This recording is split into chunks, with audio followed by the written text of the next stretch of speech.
we had the Federal Reserve paused again with its federal funds rate target, which kept it in the range of 5.25 to 5.5%, which supported a boost in the stock market. Huge increase, hit record highs in the Dow and near record highs in the S&P 500 and NASDAQ. And this could also influence lower mortgage rates, as that will be a help to the housing market, which has really taken a hit over the last year when these interest rates have been soaring to close to 7%. Those have come.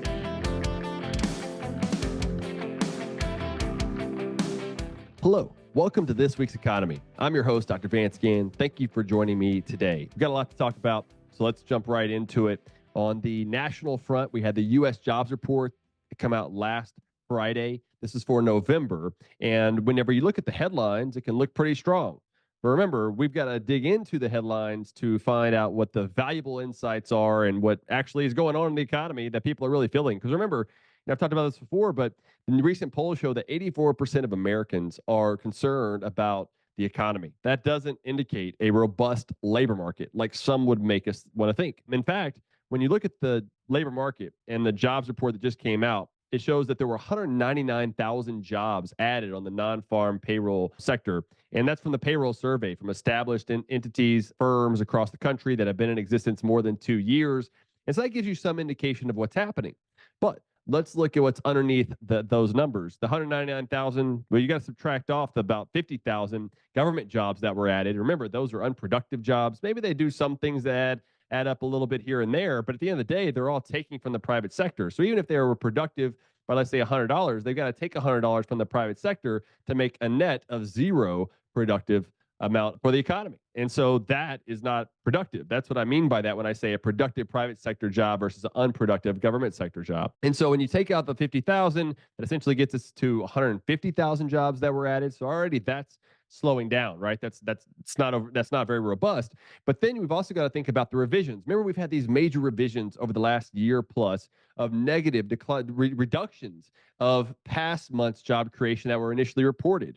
Because of seasonal adjustments, other factors going into that, we've seen a lot of that over the last year or so. Well, that amount just for October was down 35,000. So now you went from 199,000, let's say 200,000 jobs. Now you're down to 115,000 jobs that were really added in the month of November. And so that's not very robust. And there are some sectors that are already losing jobs, just like the economy. Those are having slowdowns as well. And so this is not a good overall picture in the labor market. When you look at the unemployment rate, it went down a little bit to 3.7%. In fact, the household survey that is used to calculate the labor force participation rate, also the unemployment rate, it had a pretty substantial increase in the labor force. Over 700,000 jobs, over 500,000 jobs were added. So that is why I think this is a mixed report overall. Payroll survey pretty weak, but the household survey was pretty strong. And that's what brought down the unemployment rate to 3.7%.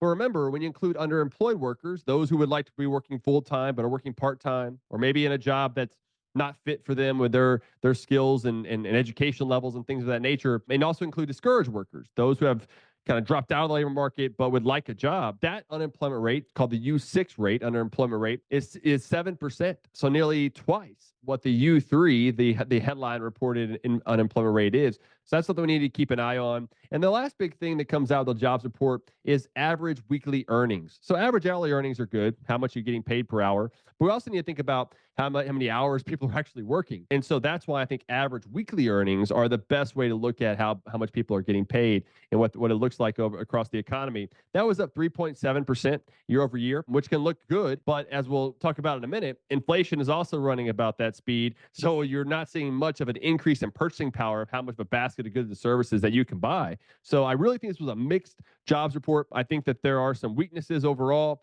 some strengths that we found is too. And so we'll see what the next couple of months show. My guess is that it's going to continue to weaken, though, given the economic slowdown and other things that are happening across the economy.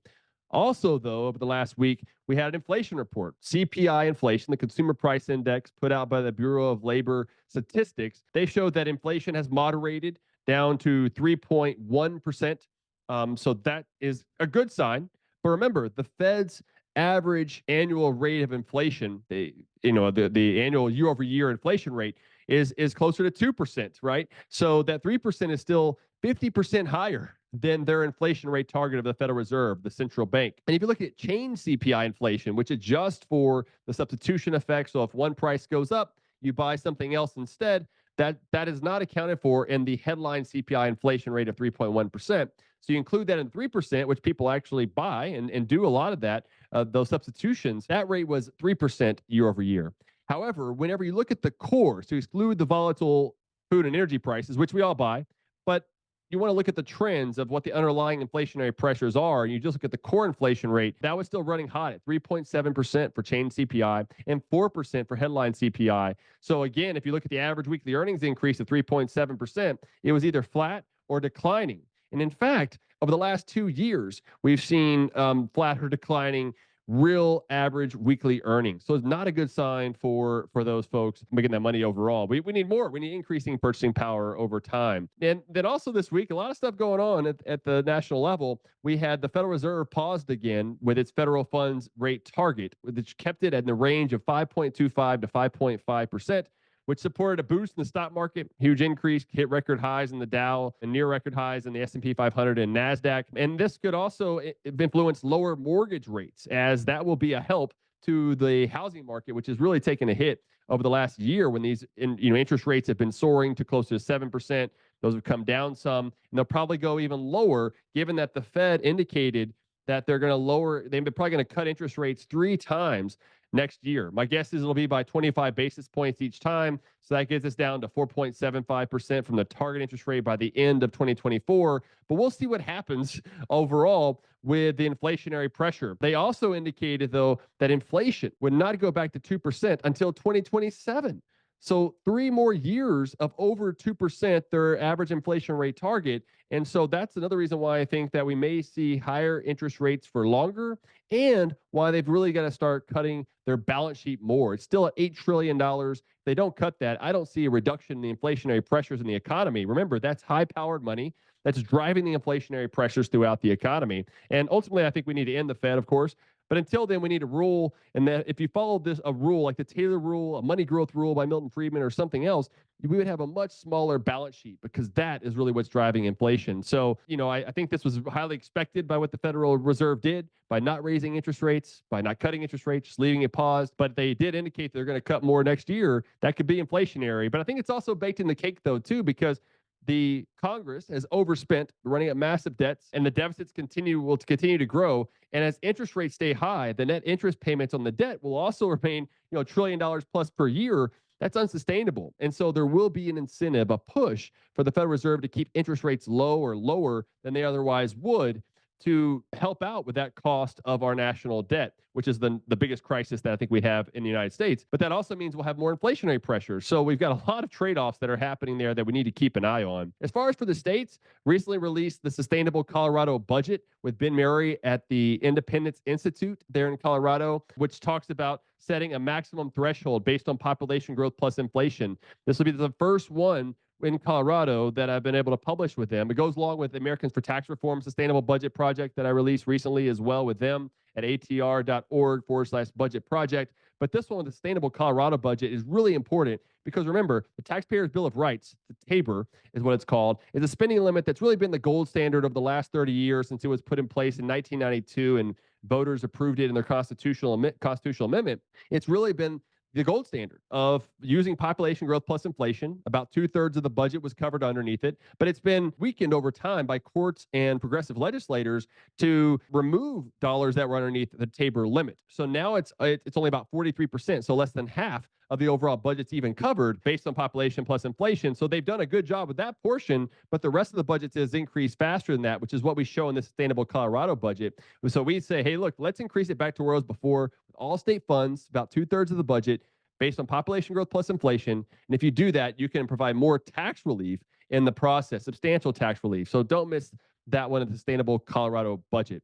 In Texas, look, Texas has many challengers that are now come out against incumbents who voted against school choice. I think that's a good sign Also, there's been this fiscal insanity, and I've been talking about a lot about this, where they had the largest spending increase in Texas history of about 35% just in state funds, compared with a population plus inflation of about 12, 13% over the last couple of years, compared to the biennial budget cycle that they have in Texas. But there's also a new report that comes out that the impeachment of Attorney General Ken Paxton cost the taxpayers $4.3 million. And so that's also substantial, contributing to fiscal insanity. So they had the largest spending increase in Texas history, the largest corporate welfare increase in Texas history, no largest property tax relief. Remember, that was the second largest.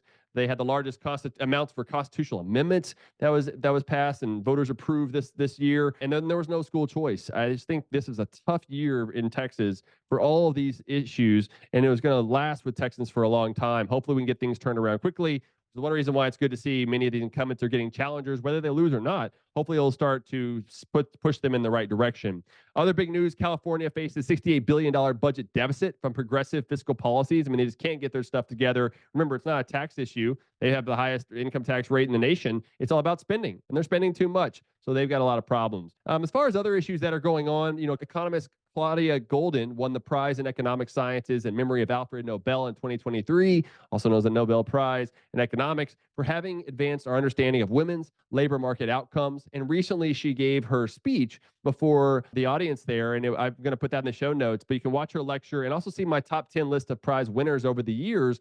My top two, Milton Friedman and Frederick Hayek. Those are my top two, but you can see the rest in the show notes page at vanceginn.substack.com or vanceginn.com. I also had a commentary published in American Institute for Economic Research titled, "Is China America's Biggest Threat?" You don't want to miss it. I talk about what the biggest threat really is and what we need to do with China. I had a commentary at Daily Caller on the failure of Bidenomics and really went through why that's the case, why it's been a failure, and everything else. I was recently on Nick Craig's show out of Wilmington, North Carolina, to talk about the economy, the Federal Reserve, and much more.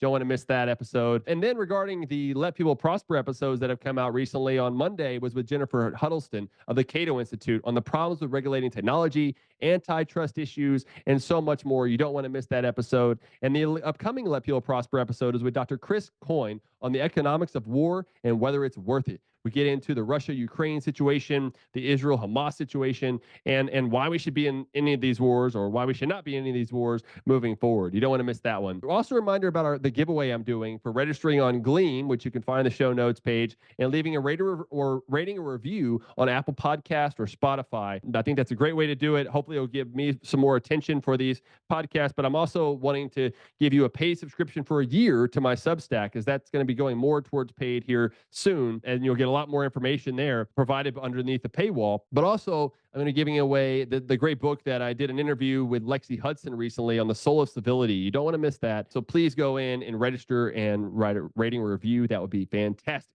Appreciate that. So the quote of the week comes from Javier Milei, the new president of Argentina. He said, central banks are divided into four categories: the bad ones like the Federal Reserve, the very bad ones like the ones in Latin America, the horribly bad ones, and the Central Bank of Argentina. So that tells you where he sees the Bank of Argentina at, where he's trying to close. They devalued the peso by about 50% compared to the dollar to allow for more exports, hopefully, and try to get control of a lot of their inflationary pressures there. He also cut spending, or looks to cut spending, by 5 percentage points of GDP. So that's pretty substantial, and things I think Congress should be looking at as well to cut our budget here in the United States. And last but certainly not least, the Bible verse of the day is Psalms 95:6. Come, let us bow down and worship. Let us kneel before the Lord, our Maker. So that's what I have for you today. Until next time, let people prosper.